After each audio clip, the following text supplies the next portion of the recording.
I am so impressed of what I hear always about you and what I watch on the TV.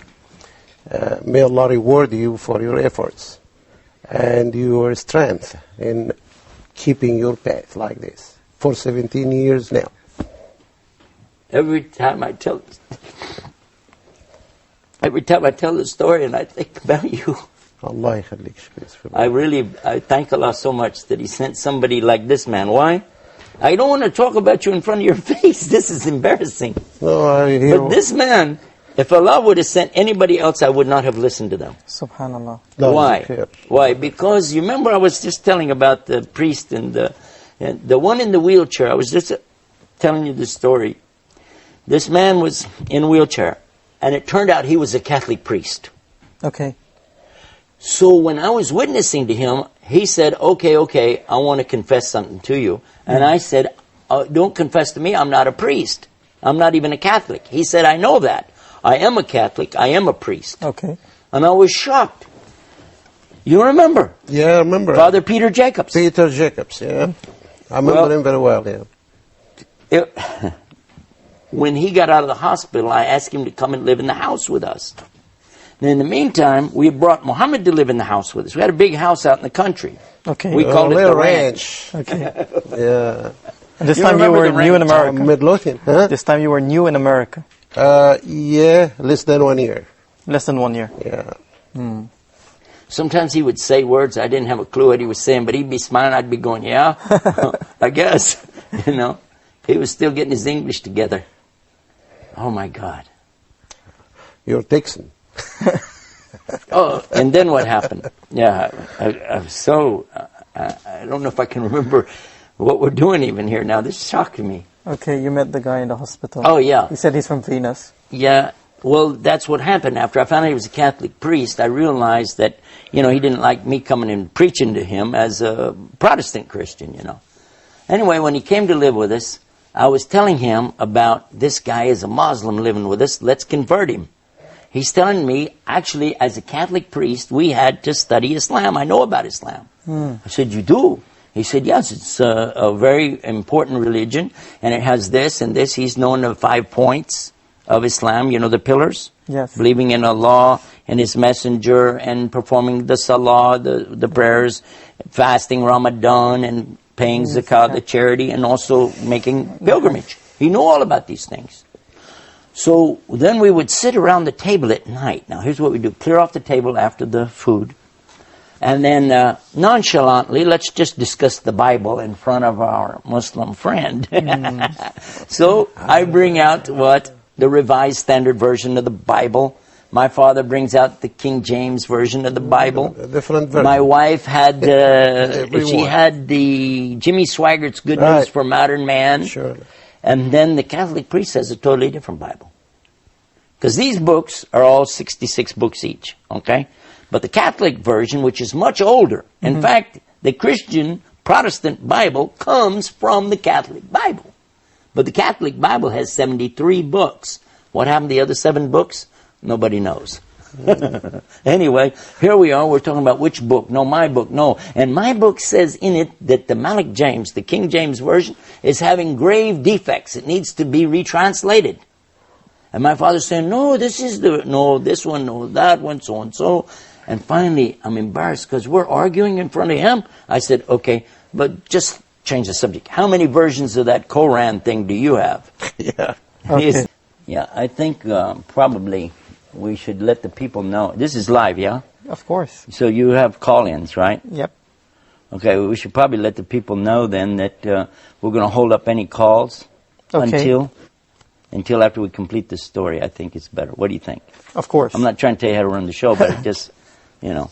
So the next thing that happens, you see, after the Bible, Quran thing, because he says the Quran only has one version. Yeah. And there we are. We're here with all these different versions of Bibles. He's saying Quran is only in Arabic anyway. You can have all the versions you want in translation, and they're not Quran. None of us would ever consider somebody gives you a Islamic ruling from a translation of Yusuf Ali. No way. I would never accept that, right? I agree. But if you look in the Quran and you see something clearly said, this is haram, this is halal, permitted, or something is forbidden, okay, then that's fine. So he's saying there's only one version of Quran, it's in Arabic language. And I felt like, okay, that was a dumb argument. I wish I had never brought that one up. So the next time we're sitting around, okay, let's go this way. I have another idea. Okay. In the meantime, my preacher friend has already told me, I talked to him on the phone, I went to his house, he said, stay away from that Muslim. Stay away from them, and whatever you do, if he brings that book, that Quran book, don't touch it. Mm-hmm. Don't read it. You had any idea they were planning this? No, at all. Conniving and planning is what we were doing. How to convert this Muslim to Christian. Allah, this is the first time I know that now. You didn't hear that? But you had in any part of meeting Sheikh Yusuf back then, you had any intention to convert him as well? No, it was just a business deal. That's all. Then it turned to be what happened. But originally it was just A business simple deal business deal for you. concern on my part. Subhanallah. So now the next thing I was thinking about, okay, let's go another route. So we clear the table after another meal on another night. This time, let's talk about God. We believe in God, the real God, the God of Adam and Abraham. And he's going, yeah, just like he'd said before. And then he asked me, how do you explain Trinity? Because I said, God is one. And he said, this is what we believe. He said, and that's it. We don't have anything more than that. But you have a Trinity, so how do you explain it? So I had this idea. I'm going to explain. You remember the apple, tufah? Yeah. The apple has the skin on the outside. Yeah. It has the white meat inside, and inside of that are the seeds. Sure. So these three things make one apple. Three things make one God. Father, Son, Holy Ghost. And then he said, how many seeds are in there? Yeah. I remember. So next day, I'm back over talking to my preacher friend again. I said, the apple thing didn't work. He said, I told you stay away from these Muslims. They're going to hurt you. You're going to get a demon, son. You're going to get a demon, a shaitan, Yeah. So I said, no, come on, man. Give me another. He said, use the babe, egg. Tell him about, I said, okay, egg. So the next time I'm telling him, the egg, it has the white shell. Inside the shell is the white of the, and then inside of that is the yolk. Yeah. Three things, one egg. Got him here. Got him. No, he said, what if it's a double yolk? When it has two yellows? Yes. You see an egg do that sometime? He said, does your God become four? Ooh. And what if it's rotten? An egg could be rotten. Then you have a... Do you want a God that can be rotten? Of course not. Yeah. And you're comparing Allah to an egg, for crying out loud. This is an unbelievable thing. And so then it comes the subject of comparing God to a family. Like a man is a husband and a wife and a child. The three make one family. It's the family of God.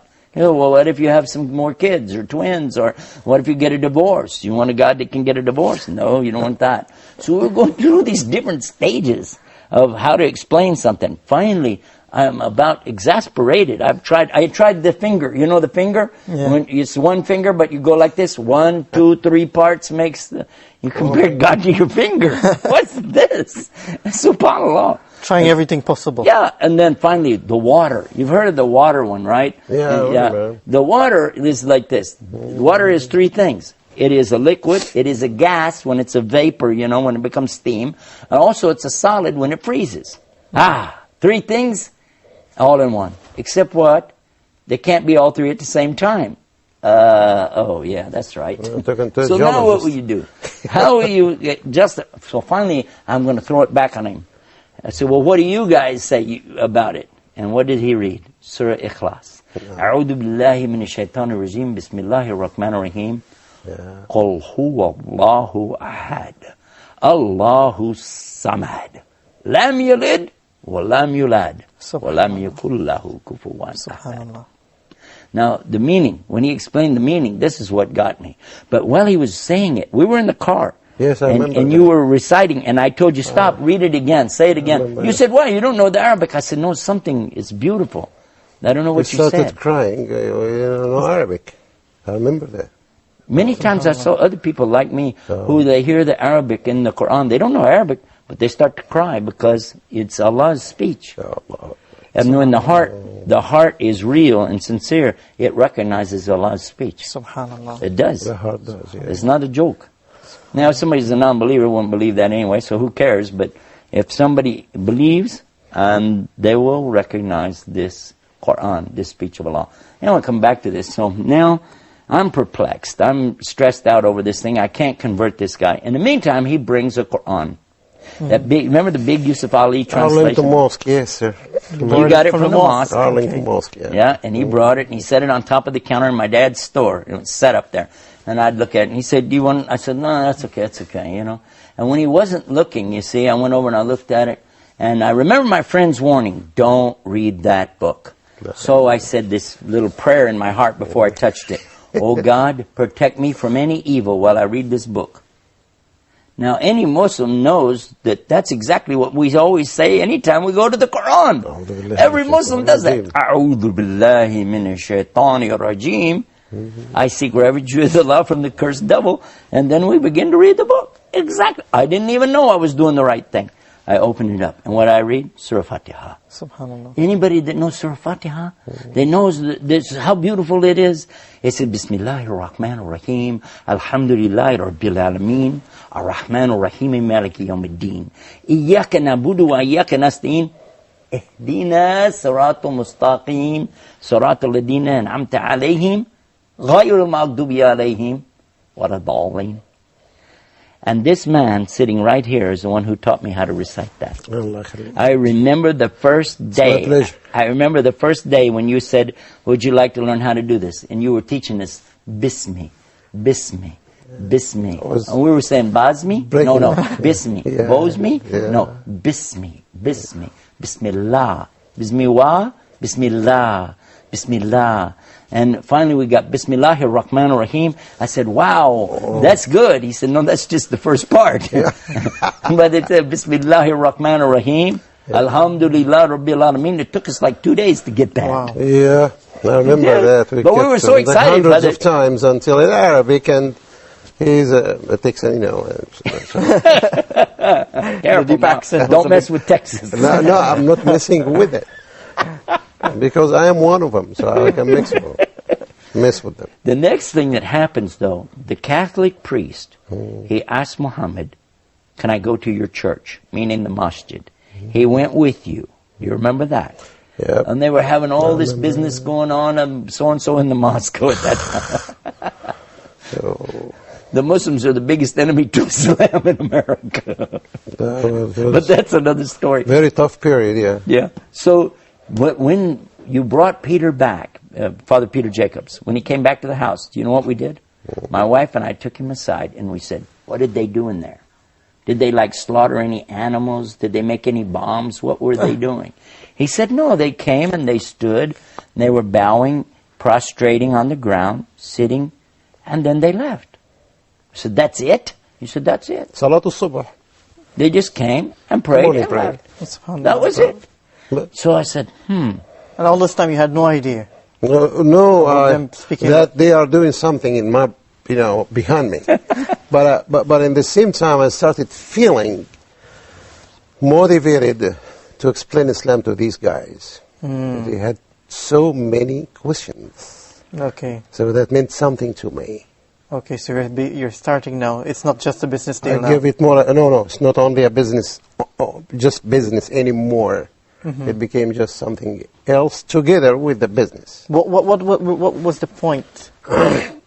Changing that intention that you really wanted to tell them about Islam? Well, every time we want to just close that file of religious debates and comparisons and all this stuff, which sometimes never ends and might create problems and difficulties and hardships, even amongst the good people if they are ignorant. But I notice that these people are not ignorant. They have a lot of knowledge in the area of religions. So actually it became a matter of the picture of Islam in their eyes. They're talking so much about it. And then I had to just start getting them the right picture. And just become clear. MashaAllah, you did an excellent job. Allah is khair. So, okay, go ahead, sir. Well, I was just thinking that when we took that priest aside and we were asking him, what do they do, what do they do? And he was telling me nothing, they just prayed. And I said, what kind of music did they have? And he said, they didn't have any music. I said, remember, I'm a music minister. That's my job in the church. I said, how can you worship God without music? So I didn't know anything about Islam. Really, I didn't. I thought I knew something. I didn't know anything. But then, you know, we started all thinking and asking. As he said, we asked a lot of questions, and we weren't trying to debate anymore. We were just trying to learn. What does Islam say about this? What does it say about a man and a woman's relationships? What does it say about fathers and sons and daughters? Adoption. Once they said that they had an adoption story. So many things. But then the Catholic priest asked you again to go the next week. Right. Yeah. This time they didn't come home until very late at night. And when they came home, here the priest, he got out of the car. You got out. I recognized you right away. But who is this guy with you? Because he was wearing a long white dress. He had a pillbox cap on his head. I said, what did you do? Did you become a Muslim? Yeah, no, and he said, Ashhadu an la ilaha illallah, Ashhadu Muhammad Rasulullah. So look at this. A Catholic priest becomes a Muslim. Now here I am telling my wife about this at night. We were just about to go to bed. Yeah. I was all excited. I was, you know, and I'm telling her, look, this Catholic priest became a Muslim. What are you thinking about Allah, the Quran, so and so? She said, I want a divorce. I said, huh? She said, I want a divorce. I said, why? She said, a Muslim can't be married to a Christian. I want a divorce. I said, wait a minute. Whoa, I didn't say I want to be a Muslim. I will never be a Muslim. No. Don't worry about a divorce. Besides, Muhammad told us a Muslim woman can't be married to a Christian man. But if I became a Muslim, we could still be married. It's the Muslim woman that can't be married to the Christian man. She said, that's exactly what I'm talking about. I want to be a Muslim. I said, what? I wasn't ready for that. And then I said, wait a minute. Hold on, there's good news here. Because I really did like Islam. I didn't know how to tell anybody. I wanted to say, I couldn't. So I said, okay, I too wish to be a Muslim. That's the good news. I'll be a Muslim too. She said, I don't believe you. I said, no, I'm telling the truth. She said, no, you're a liar. I said, I'm not lying, I'm telling the truth. She said, you're either a liar right now, or you were a liar 5 minutes ago when you said you didn't want to be a Muslim. Either way, you're a liar. I was shocked. I said, what am I going to do? So I went downstairs. Actually, she was throwing me out of the house. And I was thinking, how did she throw me out of my father's house? I went down and I woke you up. Oh, she was throwing you out of the house? She was, yeah. Wow. And I went down and got you. That's when we walked around that night. Yes. Walked all of those back roads, all through Midlothian. You remember? Yeah, the ranch. Until the sun started coming up. And I'm asking him a million questions. And finally he said it like this. He said, it was a beautiful thing he said. It's not between you and me anymore. It's not between you and your father. My father was a minister, by the way. He said, it's not between you and your wife. This is between you and your Lord. You need to go talk to him. And he let me go. And he went off to pray Fajr. And I went off and I put my head on the ground in the same direction I'd seen him do that. And I said, let me do what he did. And with my head on the ground, I said these words, oh God, guide me. And when I lifted up my head, I knew I needed to be a Muslim. I went in the house. I went upstairs. I made a shower. I came down, and in front of this man right here, and that Catholic priest, I made my shahada. I said, Ashhadu an la ilaha illallah, Ashhadu an Muhammad Rasulullah. A few minutes later, my wife comes down with hijab on her, and she did the same thing. She made her, and a couple months later, my dad accepted Islam. And before she died, my stepmother accepted Islam. And my children grew up as Muslims. So this one man right here, wallah, may Allah accept it from me. Allah accept from you.